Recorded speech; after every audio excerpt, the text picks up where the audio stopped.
Dr. Sharanya Rajesh. Welcome to Focus Trade.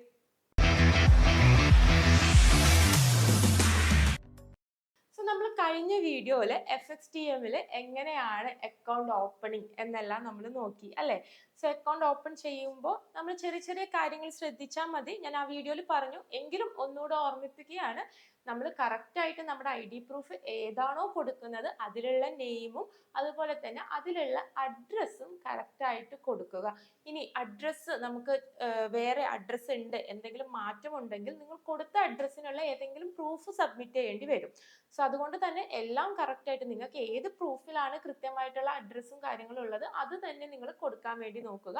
പലതും mismatch ആയി പോകുമ്പോഴാണ് വെരിഫിക്കേഷന് പ്രശ്നങ്ങൾ വരുന്നത്. കാരണം വേറെ ഒരു പ്രശ്നങ്ങൾ ഇതിൽ വരാതിരിക്കാനാണ്. ഒരു തേർഡ് പാർട്ടി വന്ന് നിങ്ങളുടെ അക്കൗണ്ട് ഹാക്ക് ചെയ്യാനോ അല്ലെങ്കിൽ അതിൽ നിന്ന് എമൗണ്ടുകൾ ഡെപ്പോസിറ്റ് ചെയ്യാനോ വിഡ്രോ ചെയ്യാനോ, ഡെപ്പോസിറ്റ് ആരും ചെയ്യില്ല, നിങ്ങളുടെ എമൗണ്ട് വിഡ്രോ ചെയ്യാനേ നോക്കുള്ളൂ. അപ്പോൾ ഇതൊന്നും ചെയ്യാതിരിക്കാൻ വേണ്ടിയിട്ടാണ് കറക്റ്റ് വെരിഫിക്കേഷൻ ചോദിക്കുന്നത്. അപ്പോൾ അതുപോലെ തന്നെ നിങ്ങൾ കറക്റ്റായിട്ട് എല്ലാ കാര്യങ്ങളും കൊടുക്കുകയാണെങ്കിൽ വേറെ ഇഷ്യൂസ് ഒന്നും വരില്ല. അല്ലെങ്കിൽ ചിലപ്പോൾ നിങ്ങൾക്ക് വിഡ്രോവലിന്റെ സമയത്തൊക്കെ ആയിരിക്കും ഇഷ്യൂസ് വരുന്നത്. ഡെപ്പോസിറ്റ് സമയത്തൊന്നും ചിലപ്പോൾ കാര്യമായിട്ട് ഇഷ്യൂ കാണില്ല. വിഡ്രോവലിന്റെ സമയത്താണ് അവർ കറക്റ്റായിട്ട് വെരിഫിക്കേഷൻ നമ്മൾ തന്നെയാണോ വിഡ്രോവൽ ചെയ്യുന്നത് എന്നറിയാൻ വേണ്ടിയിട്ട് ആ സമയത്തൊരു കറക്റ്റ് വെരിഫിക്കേഷൻ ചെയ്യും. അപ്പോഴായിരിക്കും നിങ്ങൾക്ക് ഇഷ്യൂ വരുന്നത്. കാരണം ആ സമയത്ത് നിങ്ങൾ കൊടുത്തത് മിസ്മാച്ച് ആണ്, അല്ലെങ്കിൽ നിങ്ങളുടെ പ്രൊഫൈൽ വെരിഫൈഡ് ആയിട്ടില്ല, നിങ്ങളെ എന്തെങ്കിലും സംശയമായിട്ട് അവർ ചിലപ്പോൾ ഹോൾഡ് ചെയ്ത് വെച്ചിരിക്കുന്നതാണ് എന്നൊക്കെ ഉണ്ടെങ്കിൽ വിഡ്രോവൽ കിട്ടാത്ത ഇഷ്യൂ വരും. ഇനി നിങ്ങൾക്ക് ആർക്കെങ്കിലും അങ്ങനെ എന്തെങ്കിലും ഇഷ്യൂ ഉണ്ട്, എന്തെങ്കിലും അറിയാതെ തെറ്റ് പറ്റിപ്പോയി എന്തെങ്കിലും ഇഷ്യൂസ് ഉണ്ടെങ്കിൽ ഒരു കുഴപ്പവുമില്ല, എന്നോട് മെസ്സേജ് അയച്ചാൽ മതി. നിങ്ങൾക്ക് കമന്റ്സിലും ചോദിക്കാം, അതല്ലെങ്കിൽ നമ്മുടെ കോൺടാക്ട് ഡീറ്റെയിൽസ് താഴെ കൊടുക്കുന്നുണ്ട്, ഡയറക്റ്റ് നിങ്ങൾക്ക് മെസ്സേജ് അയക്കാം. മെസ്സേജ് അയച്ചു കഴിഞ്ഞാൽ നമ്മൾ കറക്റ്റ് ആയിട്ടുള്ള സപ്പോർട്ട് നിങ്ങൾക്ക് തരും. അതായത് നമ്മൾ എന്ന് പറഞ്ഞു കഴിഞ്ഞാൽ FXTMന്റെ ഓഫീസിൽ നിന്ന് ഡയറക്റ്റ് സപ്പോർട്ട് നിങ്ങൾക്ക് ലഭിക്കും. അപ്പോൾ അവരുടെ അത്രയും, അത് ഞാൻ കഴിഞ്ഞ വീഡിയോയിലും പറഞ്ഞു, നല്ലപോലെ സപ്പോർട്ടും സർവീസും ഉണ്ട്. സോ അവരുടെ ഡയറക്റ്റ് സപ്പോർട്ട് കിട്ടും. നിങ്ങൾക്ക് നിങ്ങളുടെ ആപ്പിൽ തന്നെ നിങ്ങൾക്ക് മെസ്സേജസ് അയച്ച് ചോദിച്ചാൽ അവർ കറക്റ്റായിട്ട് ആൻസർ പറയും. ഇനി അതിന് എന്തെങ്കിലും ബുദ്ധിമുട്ടുണ്ട്, കഴിയുന്നില്ലെങ്കിൽ എന്നോട് ജസ്റ്റ് മെസ്സേജ് അയച്ചാൽ മതി. സോ നമുക്ക് ഈ വീഡിയോയിൽ എങ്ങനെയാണ് വിഡ്രോവലും ഡെപ്പോസിറ്റും ചെയ്യുന്നത് എന്ന് നോക്കാം.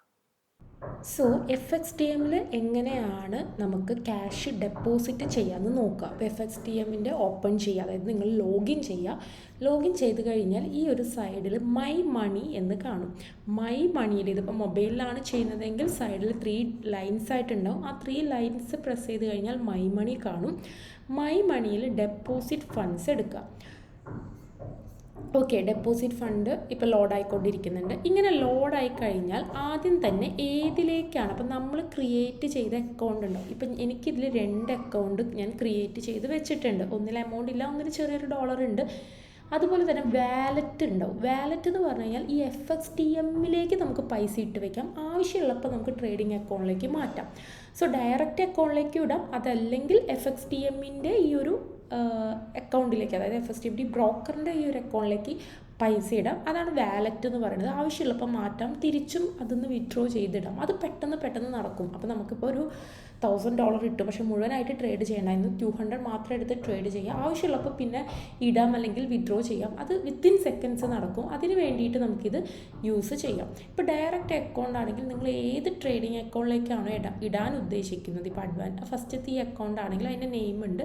ജസ്റ്റ് അത് ഞാൻ ക്ലിക്ക് ചെയ്ത് കഴിഞ്ഞ് കഴിഞ്ഞാൽ നെക്സ്റ്റ് നമ്മൾ ഈ കറൻസി എങ്ങനെയാണെന്ന് ചോദിക്കും. അപ്പോൾ നമ്മുടെ കറൻസി ഏതാണോ, നമ്മൾ എവിടുത്തെ കറൻസി ആണോ ആ രീതിയിൽ അത് സെലക്ട് ചെയ്ത് കൊടുക്കാം. ഞാനിവിടെ INR സെലക്ട് ചെയ്തു. എന്നിട്ട് ട്രാൻസ്ഫർ എമൗണ്ട് ചോദിക്കും. അപ്പോൾ നമുക്ക് എത്രയാണ്, അതായത് നമ്മൾ എത്ര ഇന്ത്യൻ റുപ്പിയാണോ ഇടാൻ, അല്ലെങ്കിൽ നമ്മൾ ഡോളർ ആണെങ്കിൽ ജസ്റ്റ് ഇവിടെ $500 ആണ് ഇടാൻ ഉദ്ദേശിക്കുന്നത്. 500 ടൈപ്പ് ചെയ്താൽ നമ്മൾ എത്ര കറൻസി ഇടണം, 43,492 റുപ്പീസ് നമ്മൾ ഡെപ്പോസിറ്റ് ചെയ്യണം. അത് ഇതിൽ കാണിച്ചു തരുന്നുണ്ട്. അപ്പോൾ 500 ആണെങ്കിൽ 43,492 ഡെപ്പോസിറ്റ് ചെയ്യണം എന്നുള്ളത് കാണിച്ചു. അപ്പോൾ എത്ര ഡോളറാണോ ഇടാൻ ഉദ്ദേശിച്ചത്, അങ്ങനെയല്ല, നമ്മുടെ കയ്യിൽ എത്ര രൂപയാണോ അത് അടിച്ചു കൊടുത്താൽ അത് എത്ര ഡോളർ ആയിരിക്കും തിരിച്ചും കാണിച്ചു തരും. അപ്പോൾ നിങ്ങൾ അതിനനുസരിച്ച് അടിച്ചു കൊടുക്കുക. ഇനി ഇതിലുള്ള മെത്തേഡ്സ് ചോദിക്കുന്നുണ്ട്. അപ്പോൾ ഇവിടെ കുറേ മെത്തേഡ്സ് വരുന്നുണ്ട്. പക്ഷേ ഇപ്പോൾ അവൈലബിൾ ആയിട്ടുള്ള മെത്തേഡ് എന്ന് പറയുന്നത് UPI ട്രാൻസ്ഫർ ആണ്. അതാണ് ഇവിടെ കാണിക്കുന്നത്. ഇതല്ലാതെ നമുക്ക് ക്രിപ്റ്റോ, അതല്ലെങ്കിൽ അങ്ങനത്തെ ഒരുപാട് ക്രിപ്റ്റോ ആയിട്ടും ട്രാൻസ്ഫർ ചെയ്യാം. ഇങ്ങനെ ഒരുപാട് മെത്തേഡ്സുകൾ നമുക്ക് വരുന്നുണ്ട്. സോ ഇതിൽ ഇപ്പോൾ അവൈലബിൾ ആയി ഇരിക്കുന്ന മെത്തേഡ് UPI ആണ്. ഓരോ കൺട്രിയിലും അതാത് മെത്തേഡ്സുകൾ, ലോക്കൽ ബാങ്കിങ് ഉണ്ട്, ലോക്കൽ ബാങ്കിങ് വഴി വരെ ഇപ്പോൾ ആ മെത്തേഡ്സ് അവൈലബിൾ അല്ല. മേ ബി അതിലെന്തെങ്കിലും ഇഷ്യൂ ആയിട്ടായിരിക്കും. അപ്പോൾ ഇപ്പോൾ അവൈലബിൾ ആയിട്ടുള്ള മെത്തേഡ് ഏതാണോ ആ മെത്തേഡ് താഴെ കാണിക്കും. അതിൽ നിങ്ങൾക്ക് വേണ്ട മെത്തേഡ് ഏതാണോ അത് നമുക്ക് USDT ആയിട്ടും അതുപോലെ തന്നെ ലോക്കൽ ബാങ്കിങ് വഴിയൊക്കെ വരാം. ഇപ്പോൾ UPI net banking transfer India എന്നുള്ളതാണ്. 1 ബിസിനസ് ഡേ ആണ് പ്രോസസ്സിങ് ടൈം. മിനിമം 1000 മാക്സിമം 7000 എന്നും കാണിക്കുന്നുണ്ട്. ഡെപ്പോസിറ്റ് എന്ന് പറയുന്നത് 70,000 ഇന്ത്യൻ റുപ്പിയാണ് കാണിക്കുന്നത്. ഡെപ്പോസിറ്റ് ഇത്രയാണ് ഇതിൻ്റെ മിനിമം മാക്സിമം. സോ ഇതിൽ ഡെപ്പോസിറ്റ് എടുക്കുക. സോ ഡെപ്പോസിറ്റ് എടുത്ത ശേഷം നമ്മുടെ പേയ്മെൻറ്റ് സിസ്റ്റം ഒന്നും കൂടി കാണിക്കുന്നുണ്ട്. അക്കൗണ്ട് ഇതല്ലേ കൺഫേം ആക്കാം. നമുക്ക് INR നമ്മുടെ എമൗണ്ട്, നമ്മൾ ഉദ്ദേശിച്ച എമൗണ്ട് എത്രയാണ് എന്നുള്ളത് ഇവിടെ വരുന്നുണ്ട്. അത് ജസ്റ്റ് നമുക്ക് നമ്മുടെ എമൗണ്ട് ഇപ്പോൾ ഇവിടെ തന്നെ നമുക്ക് സെലക്ട് ചെയ്യാം. എത്രയാണ് എമൗണ്ട് എന്ന് ഇങ്ങനെ സെലക്ട് ചെയ്യാം ഡയറക്റ്റ്. 7,000 രൂപ, 14,000 രൂപ, 23, 35, 67 അല്ല. അല്ലെങ്കിൽ നമുക്ക് നമ്മൾ ഉദ്ദേശിപ്പോൾ നേരത്തെ കാണിച്ച ആ ഒരു എമൗണ്ട് 43,567 അതാണെങ്കിൽ അത് ജസ്റ്റ് നമുക്ക് ടൈപ്പ് ചെയ്ത് കൊടുക്കാനും പറ്റും. ഇങ്ങനെ ടൈപ്പ് ചെയ്ത് നമുക്ക് കൊടുക്കാനും പറ്റും നമുക്ക് ആവശ്യമുള്ള എമൗണ്ട്. അത് ഓൾറെഡി നമ്മൾ നേരത്തെ കണ്ട എമൗണ്ട് ഇവിടെ ടൈപ്പ് ആയിട്ടുണ്ടാവും. അപ്പോൾ അത് ജസ്റ്റ് സെലക്ട് ചെയ്താൽ മതി. എന്നിട്ട് നമ്മുടെ UPI വഴിയാണെങ്കിൽ നമ്മുടെ UPIയുടെ അക്കൗണ്ട് നമ്പർ, അതായത് ഏതാണോ നമ്മുടെ അക്കൗണ്ട് നമ്പർ, ആ അക്കൗണ്ട് നമ്പർ, ഞാനിപ്പോൾ ഇവിടെ റാൻഡം ഒരു നമ്പർ അടിച്ചത്, ആ അക്കൗണ്ട് നമ്പർ കൊടുക്കുക. കൊടുത്തിട്ട് കൺഫേം അടിക്കുക. അതായത് നമ്മൾ UPI വഴി ചെയ്യുമ്പോൾ ആ നമ്മുടെ ലിങ്കായി കിടക്കുന്ന ആ ബാങ്കിൻ്റെ UPI അക്കൗണ്ട് നമ്പർ ഉണ്ടാവുമല്ലോ, അതാണ് കൊടുക്കേണ്ടത്. സോ ഇവിടെ ഒന്നും കൂടി എല്ലാം ഓക്കെ അല്ലേ എന്ന് ചോദിക്കുന്നുണ്ട്. ഓക്കെ ആണെങ്കിൽ ജസ്റ്റ് സബ്മിറ്റ് കൊടുക്കുക. അതല്ലെങ്കിൽ എഡിറ്റ് എടുത്തിട്ട് നമുക്ക് മാറ്റാം. ഇങ്ങനെ മാറ്റുമ്പോൾ നമ്മുടെ UPI അഡ്രസ്സ് എന്താണോ ആ UPI അഡ്രസ്സ് SBI എന്നാണെങ്കിൽ അങ്ങനെ ആ UPI അഡ്രസ്സ് അടിച്ചു കൊടുക്കുക. അടിച്ചു കൊടുത്തിട്ട് കൺഫേം കൊടുത്തു കഴിഞ്ഞാൽ നമ്മുടെ UPIയിലേക്ക് നോട്ടിഫിക്കേഷൻ വരും. ഗൂഗിൾ പേയിൽ നമുക്ക് സാധാരണ നോട്ടിഫിക്കേഷൻ, നമ്മളൊരു ട്രാവലോ അല്ലെങ്കിൽ മറ്റു കാര്യങ്ങൾക്കൊക്കെ നമ്മൾ പേയ്മെൻറ്റ് കൊടുക്കുമ്പോൾ നോട്ടിഫിക്കേഷൻ വരുമല്ലോ, അതുപോലെ ഒരു നോട്ടിഫിക്കേഷൻ വരും. എന്നിട്ട് ട്രാൻസ്ഫർ ചെയ്യുക. ട്രാൻസ്ഫർ ചെയ്ത് കഴിഞ്ഞ് കഴിഞ്ഞാൽ നമ്മൾ ജസ്റ്റ് കൺഫേം പ്രസ് ചെയ്യുക. സോ കൺഫേം പ്രസ് ചെയ്ത് കഴിഞ്ഞ് കഴിഞ്ഞാൽ ഇങ്ങനൊരു പേജ് വരും. ഇങ്ങനെ നമ്മളുടെ UPI കൺഫേം പ്രസ് ചെയ്ത് കഴിഞ്ഞാൽ ഒന്നെങ്കിൽ അതിലേക്ക് നോട്ടിഫിക്കേഷൻ വരും. അതല്ല വന്നിട്ടില്ലെങ്കിൽ ഇത് നമുക്ക് സ്കാൻ ചെയ്തിട്ടും പേ ചെയ്യാം. പേ ചെയ്ത് കഴിഞ്ഞ് കഴിഞ്ഞാൽ അല്ലെങ്കിൽ ഇവിടെ UPI ID കൊടുത്തിട്ടുണ്ട്, ഈ UPI IDയിലേക്കും നമുക്ക് പൈസ അയക്കാം. അതല്ലെങ്കിൽ നമുക്ക് ഇതെല്ലാം ചെയ്ത് കഴിഞ്ഞ് കഴിഞ്ഞാൽ പൈസ അയച്ചു കഴിഞ്ഞ് കഴിഞ്ഞാൽ ജസ്റ്റ് നമ്മുടെ റെഫറൻസ് നമ്പർ, അതായത് നമ്മൾ UPI വഴി ട്രാൻസ്ഫർ ചെയ്ത് കഴിഞ്ഞാൽ നമ്മളുടെ ഒരു റെഫറൻസ് നമ്പർ കാണിക്കണം. ഞാൻ ഈ സൈഡിൽ കാണിക്കാം, റെഫറൻസ് നമ്പർ കാണിക്കാം. ആ ഒരു റെഫറൻസ് നമ്പർ വരുമല്ലോ, ആ റെഫറൻസ് നമ്പർ ആണ് ഇവിടെ ടൈപ്പ് ചെയ്ത് കൊടുക്കേണ്ടത്. ആ റെഫറൻസ് നമ്പർ ടൈപ്പ് ചെയ്ത് കഴിഞ്ഞാൽ ലാസ്റ്റ് സബ്മിറ്റ് ക്ലിക്ക് ചെയ്യുക. സോ ഇങ്ങനെ ചെയ്ത് കഴിഞ്ഞാൽ വിത്തിൻ 1 day 24 hours നിങ്ങൾക്ക് എമൗണ്ട് കയറും. ഇനി എമൗണ്ട് കയറിയില്ല, എന്തെങ്കിലും ഇഷ്യൂ വന്നിട്ടുണ്ടെങ്കിൽ നിങ്ങൾ ശ്രദ്ധിക്കേണ്ടത്, നിങ്ങൾ ചെയ്തതിൻ്റെ സ്ക്രീൻഷോട്ട് എടുക്കുക. നിങ്ങൾ അയച്ചു കൊടുത്ത് കഴിഞ്ഞ് കഴിഞ്ഞാൽ നിങ്ങളുടെ സ്റ്റേറ്റ്മെൻറ്റ്, ഓൺലൈനായിട്ട് നമുക്ക് സ്റ്റേറ്റ്മെൻറ്റ് എടുത്ത് വയ്ക്കാമല്ലോ, ആ സ്റ്റേറ്റ്മെൻറ്റ് എടുത്ത് വയ്ക്കുക. ഇത്രയും ചെയ്തിട്ട് നിങ്ങൾക്ക് എന്തെങ്കിലും ഇഷ്യൂ വന്നു എന്നുണ്ടെങ്കിൽ നിങ്ങൾ തിരിച്ച് നിങ്ങളുടെ FXTMൻ്റെ ഈ സൈറ്റ് പോയിട്ട് ഫസ്റ്റ് തന്നെ നിങ്ങൾക്ക് സപ്പോർട്ടിൽ പോയിട്ട് ചാറ്റ് ചെയ്യാം. അതായത് ഇങ്ങനെ ഒരു ഇഷ്യൂ വന്നിട്ടുണ്ട്, ഈ സൈഡിലെ മെസ്സേജിൽ ക്ലിക്ക് ചെയ്ത് കഴിഞ്ഞാൽ പേയ്മെൻറ്റ് ഇഷ്യൂ വന്നിട്ടുണ്ട്, അവർ ഹൗ ക്യാൻ ഐ ഹെൽപ്പ് ചോദിക്കുമ്പോൾ ഇങ്ങനെ വന്നിട്ടുണ്ട്. അപ്പോൾ അവരതിൽ കുറച്ച് നിങ്ങൾ ഇതൊക്കെ അയച്ചു തരുമെന്ന് പറയും, അതൊക്കെ ഒന്ന് അയച്ചു കൊടുക്കാം. എന്നിട്ട് നിങ്ങൾക്ക് മറ്റൊരു കാര്യം കൂടി ചെയ്യാം, എനിക്ക് ഡയറക്റ്റായിട്ട് വന്ന് മെസ്സേജ് അയക്കാം. അതായത് നിങ്ങൾ പേയ്മെൻറ്റ് ചെയ്തു, നിങ്ങൾക്ക് ആയിട്ടില്ല, എന്തെങ്കിലും ഇഷ്യൂ ഉണ്ട്, നമ്മുടെ ലിങ്ക് വഴിയൊക്കെയാണ് ചെയ്തതെങ്കിൽ നമുക്ക് ഈസിലി അത് ഐഡൻറ്റിഫൈ ചെയ്യാനും ഉടനടി അത് പരിഹാരം കണ്ടെത്താനും പറ്റും. എന്തെങ്കിലും ടെക്നിക്കൽ ഇഷ്യൂ വന്നാലേ അങ്ങനെ വരുള്ളൂ. സോ വേറൊരു കുഴപ്പം അതിനുണ്ടാവില്ല. സോ ഇങ്ങനെ ചെയ്യാൻ പറ്റും. ഇതല്ലാതെ നമ്മളിപ്പോൾ ക്രിപ്റ്റോ സെലക്ട് ചെയ്ത് കഴിഞ്ഞാൽ നിങ്ങൾക്ക് മീൻസ് കറൻസി ആയിട്ടല്ല, ക്രിപ്റ്റോ ആയിട്ട് വേണമെങ്കിൽ നിങ്ങൾ ക്രിപ്റ്റോ സെലക്ട് ചെയ്താൽ നിങ്ങൾക്ക് എത്രയാണോ, നിങ്ങൾ എത്ര ഡോളറാണ് ഡെപ്പോസിറ്റ് ചെയ്യാൻ ഉദ്ദേശിക്കുന്നതെങ്കിൽ അതടിച്ച് കഴിഞ്ഞ് കഴിഞ്ഞാൽ നിങ്ങൾക്ക് അതിനനുസരിച്ചിട്ടുള്ള ക്രിപ്റ്റോ, അതായത് ടെതറായിട്ടും BTC ആയിട്ടും എത്തേറിയം ആയിട്ടും TRX ആയിട്ടും മറ്റുള്ള ക്രിപ്റ്റോ കറൻസിയൊക്കെ ആയിട്ടുള്ള മെത്തേഡ് ഇവിടെ ഉണ്ട്. ഇപ്പോൾ USDT ആണെങ്കിൽ ജസ്റ്റ് ഡെപ്പോസിറ്റ് എടുക്കുക, USDT സെലക്ട് ചെയ്യാം. എന്നിട്ട് നേരത്തെ പറഞ്ഞ അതേ പ്രോസസ്സ് തന്നെ നിങ്ങളുടെ ഇത് ക്രിപ്റ്റോ കറൻസിയുടെ നെറ്റ്വർക്ക് ബിനാൻസ്, അതായത് സ്മാർട്ട് ചെയിൻ നെറ്റ്വർക്ക് ഏതാണോ നിങ്ങളുടെ നെറ്റ്വർക്ക് അതെല്ലാം സെലക്ട് ചെയ്ത് കൺഫേം കൊടുക്കുക.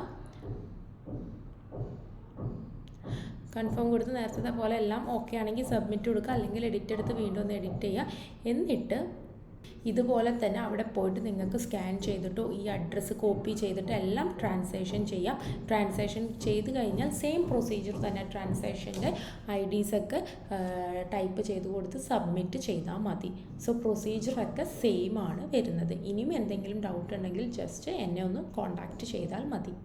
അപ്പോൾ സെയിം മൈ മണിയിൽ പോകുന്നു, വിഡ്രോ ഫണ്ട് എടുക്കുന്നു. വിഡ്രോ ഫണ്ട് എടുക്കുമ്പോൾ പ്രത്യേകിച്ച് ശ്രദ്ധിക്കേണ്ട കാര്യം, എങ്ങനെയാണോ നിങ്ങൾ ഡെപ്പോസിറ്റ് ചെയ്തത് സെയിം മെത്തേഡ്, അതായത് ക്രിപ്റ്റോ വഴിയാണ് ഡെപ്പോസിറ്റ് ചെയ്തതെങ്കിൽ ക്രിപ്റ്റോ വഴി തന്നെ വിഡ്രോവൽ കൊടുക്കുക. അതല്ല UPI വഴിയാണെങ്കിൽ അങ്ങനെ, USDT ആണെങ്കിൽ അങ്ങനെ, എങ്ങനെയാണോ നിങ്ങൾ ചെയ്താൽ, അത് നിങ്ങൾ UPI വഴി വിഡ്രോ കൊടുത്തു, ക്രിപ്റ്റോ വഴി ഡെപ്പോസിറ്റ് ചെയ്ത ആൾ UPI വഴി വിഡ്രോ കൊടുത്താൽ വരില്ല, അത് ക്രിപ്റ്റോ വഴി തന്നെ വരുള്ളൂ. അപ്പോൾ അത് പ്രത്യേകം ശ്രദ്ധിക്കുക. അപ്പം നമ്മൾ UPI വഴിയാണെങ്കിൽ ജസ്റ്റ് അതിലേക്ക് വിഡ്രോ എന്നുള്ളത് ക്ലിക്ക് ചെയ്യുക. അങ്ങനെ ക്ലിക്ക് ചെയ്ത് കഴിഞ്ഞ് കഴിഞ്ഞാൽ നിങ്ങൾക്കൊരു പേജ് വരും. അതായത് ഇതുപോലൊരു പേജ് വരും. ഇവിടെ നമ്മുടെ ഏത് അക്കൗണ്ടിൽ നിന്ന് ഏത് വാലറ്റിൽ നിന്നാണ്, ഇപ്പോൾ ഈ ഒരു വാലറ്റിലാണ് എമൗണ്ട് എങ്കിൽ ജസ്റ്റ് ആ വാലറ്റ് സെലക്ട് ചെയ്യുക. ആ വാലറ്റ് സെലക്ട് ചെയ്ത് കഴിഞ്ഞ് കഴിഞ്ഞാൽ എത്രയാണ് നമുക്ക് വിഡ്രോ ചെയ്യേണ്ടത്, ഇപ്പോൾ $40 ആണെങ്കിൽ $40 ജസ്റ്റ് ടൈപ്പ് ചെയ്ത് കൊടുക്കുക. എന്നിട്ട് നമുക്ക് വെരിഫൈ ചെയ്യാൻ വേണ്ടിയിട്ട് SMS ഓർ മെയിലോ വാട്സപ്പ് എങ്ങനെയാണോ വെരിഫിക്കേഷൻ അതെടുക്കുക. അതെടുത്തിട്ട് കൺഫേം കൊടുക്കുക. കൺഫേം കൊടുത്തു കഴിഞ്ഞാൽ ഒരു പിൻ നമ്പർ കിട്ടും. അതായത് നമ്മുടെ SMS ആയിട്ടും നമുക്ക് മെയിലായിട്ടും നമുക്കൊരു പിൻ നമ്പർ വരും. ഞാൻ ജസ്റ്റ് സൈഡിൽ കാണിച്ചു തരാം. ആ പിൻ നമ്പർ വരും. ആ പിൻ ഇവിടെ ടൈപ്പ് ചെയ്ത് കൊടുക്കുക. എന്നിട്ട് സബ്മിറ്റ് കൊടുക്കുക. സബ്മിറ്റ് കൊടുത്തു കഴിഞ്ഞാൽ നമുക്ക് വരും. വിത്തിൻ 24 hours ഒന്നും എടുക്കില്ല, അതിനുള്ളിൽ തന്നെ വിഡ്രോ വരേണ്ടതാണ്. എന്താ ഏറിപ്പോയാൽ 24 hours. എന്നിട്ട് എന്തെങ്കിലും ഇഷ്യൂ ഉണ്ടെങ്കിൽ ജസ്റ്റ് ചാറ്റ് ചെയ്യുക. അതുപോലെ നിങ്ങൾക്ക് എനിക്കും മെസ്സേജ് അയച്ച് ചോദിക്കാം. നല്ലൊരു സപ്പോർട്ടിങ് സിസ്റ്റം ഉണ്ട് ഇതിൽ. സോ അതുകൊണ്ട് വേറെ ഒന്നും പേടിക്കാനില്ല. സോ ഡെപ്പോസിറ്റും വിഡ്രോവലും കണ്ടില്ലേ, ഇതും വളരെ സിമ്പിൾ ആയിട്ടുള്ള കാര്യങ്ങളാണ്. അപ്പൊ ഇവിടെയും നമ്മൾ ശ്രദ്ധിക്കേണ്ടത് നമ്മുടെ തന്നെ പേരിലുള്ള ബാങ്ക് അക്കൗണ്ട് കൊടുക്കുക. ഒരിക്കലും നമ്മുടെ വേറെ ആരുടെങ്കിലും, നമ്മുടെ റിലേറ്റീവ്സിന്റെയോ നമ്മുടെ ഫ്രണ്ട്സിന്റെയോ ഒന്നും കൊടുക്കരുത്. ഡെപ്പോസിറ്റ് ചെയ്യുമ്പോൾ നമ്മുടെ തന്നെ സ്വന്തം പേരിലുള്ള അക്കൗണ്ട് കൊടുക്കുക. പിന്നെ ഏത് ഡെപ്പോസിറ്റ് ചെയ്ത് കഴിഞ്ഞാലും അതിന്റെ സ്റ്റേറ്റ്മെന്റ്, അതിന്റെ സ്ക്രീൻഷോട്ട് എടുത്ത് വെക്കുക. സ്റ്റേറ്റ്മെന്റ് ഡൗൺലോഡ് ചെയ്ത് വെക്കുക. നിങ്ങൾ ഡെപ്പോസിറ്റ് ചെയ്തതിന്റെ സ്റ്റേറ്റ്മെന്റ് ഡൗൺലോഡ് ചെയ്ത് വെക്കുക. നമ്മുടെ ഒരു സേഫ് സൈഡിന് വേണ്ടിയിട്ട് പറയുന്നതാണ്. ഇത് രണ്ടും ചെയ്ത് വെക്കുക. അതുപോലെ തന്നെ വിഡ്രോവൽ കൊടുക്കുമ്പോൾ നിങ്ങൾ ഏത് അക്കൗണ്ടിൽ നിന്നാണോ ഡെപ്പോസിറ്റ് ചെയ്തത് അതേ അക്കൗണ്ടിലേക്ക് തന്നെ അതേ മെത്തേഡ്, അതായത് പല മെത്തേഡിൽ നമുക്ക് ഡെപ്പോസിറ്റ് ചെയ്യാം. നമുക്ക് കാർഡ് വഴി ഡെപ്പോസിറ്റ് ചെയ്യാം, നമുക്ക് ബാങ്ക് അക്കൗണ്ട് വഴി നെറ്റ് ബാങ്കിങ് വഴി ഡെപ്പോസിറ്റ് ചെയ്യാം, അതല്ലെങ്കിൽ നമ്മുടെ ബിനാൻസ് പോലത്തെ BTC ക്രിപ്റ്റോ ആയിട്ട് USDT ആയിട്ടൊക്കെ നമുക്ക് ഡെപ്പോസിറ്റ് ചെയ്യാം. ഇങ്ങനെ ഒരുപാട് സ്ക്രില്ലുണ്ട്, ഒരുപാട് വാലറ്റുകൾ വഴിയൊക്കെ ഡെപ്പോസിറ്റ് ചെയ്യാം.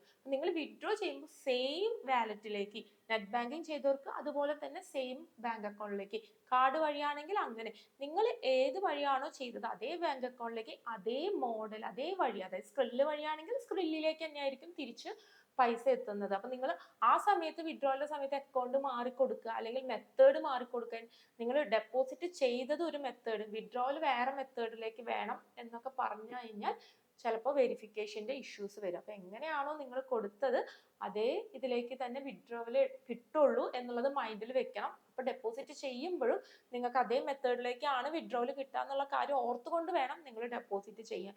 അത് മാത്രമേ ഉള്ളൂ. അപ്പൊ അതൊക്കെ മാറി വരുമ്പോഴാണ് പലർക്കും ചെറിയ ചെറിയ ഇഷ്യൂസ് വരുന്നത്. ഇതൊക്കെ ശ്രദ്ധിച്ചു കഴിഞ്ഞാൽ വളരെ സിമ്പിൾ ആയിട്ട് ചെയ്യാം.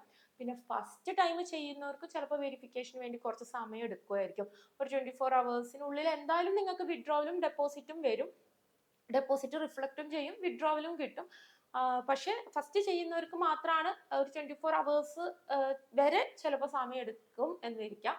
പക്ഷെ നിങ്ങൾ കണ്ടിന്യൂസ് ആയി ചെയ്യുമ്പോൾ ഓൾറെഡി വെരിഫൈഡ് ആയി, നിങ്ങൾ ഓൾറെഡി നല്ലൊരു കസ്റ്റമർ ആയി, അതായത് സ്ഥിരമായിട്ട് ചെയ്യുന്ന കസ്റ്റമർ ആയെന്ന് കണ്ടു കഴിഞ്ഞാൽ വിത്തിൻ 3 hours നിങ്ങളുടെ എല്ലാ പ്രോസസ്സും നടക്കും. ഡെപ്പോസിറ്റ് ആണെങ്കിലും വിഡ്രോവൽ ആണെങ്കിലും എല്ലാ പ്രോസസ്സും 3 hours കൊണ്ട് തന്നെ നടക്കും.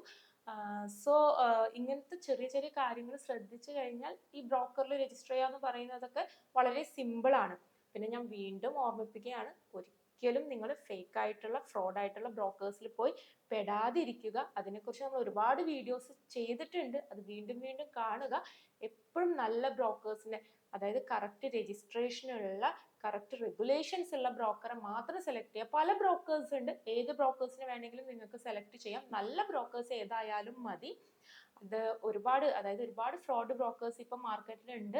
അവരൊക്കെ നിങ്ങളുടെ പൈസയും കൊണ്ട് പോകാനുള്ള ഉദ്ദേശത്തോടു കൂടി മാത്രം മാർക്കറ്റിൽ വരുന്നതാണ്. അതിനെക്കുറിച്ച് നമ്മൾ ഒരുപാട് വീഡിയോസ് ചെയ്തിട്ടുണ്ട്.